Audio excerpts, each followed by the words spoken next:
The day of the student athlete may soon be over. Today, the National Labor Relations Board ruled that football players at Northwestern University are employees and therefore are entitled to a union. It's a decision that could very well pave the way to paying college athletes. Local 12's Brad Underwood is live at Xavier University with what current and former student athletes are saying about that. Brad. Well, good evening, Robin. It is a label, at least for the time being at Northwestern University, is no longer correct for players on the football team. That labor ruling considering them not student athletes, but university employees. And this ruling really clearing the way for other private universities across the country who want to seek union formation. But we talked with a couple of guys who used to play ball here at the CINCINNATI Center, and they say not only is this a good thing, but it is long overdue. On the field, quarterback Kane Coulter led the Northwestern Wildcats as a co-captain. Wednesday, Coulter and the recently established College Athletes Players Association won the right to form the nation's first college athletes union.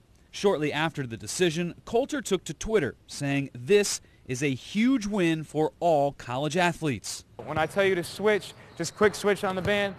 Inside the O'Connor Rec Center at Xavier University, former Musketeer guard Brad Redford trains teens who hope one day to play ball in college.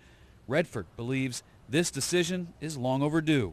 I think it's a good thing. I mean, now instead of it just a debate where nothing's going to happen, now you're going to put it into the hands of some people that can possibly make a change.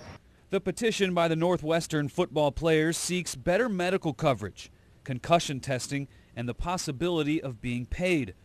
Academics are also mentioned.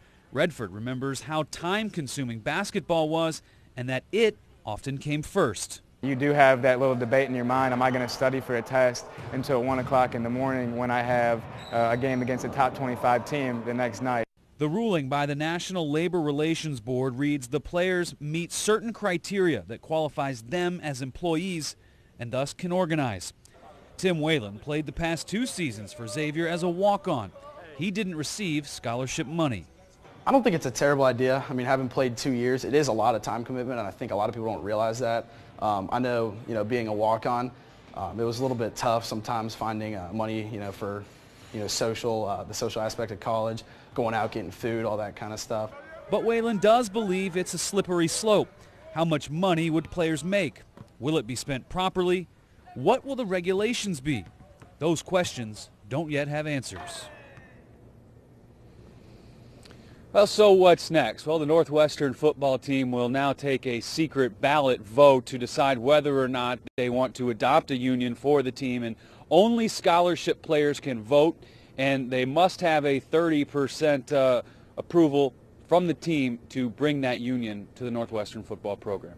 Outside the CINCINNATI Center, Brad Underwood, Local 12 News. Rob? Interesting time, Brad. Thanks very much. The NCAA released a statement saying it disagrees with the notion that student athletes are employees. Northwestern University has also said it will appeal this decision.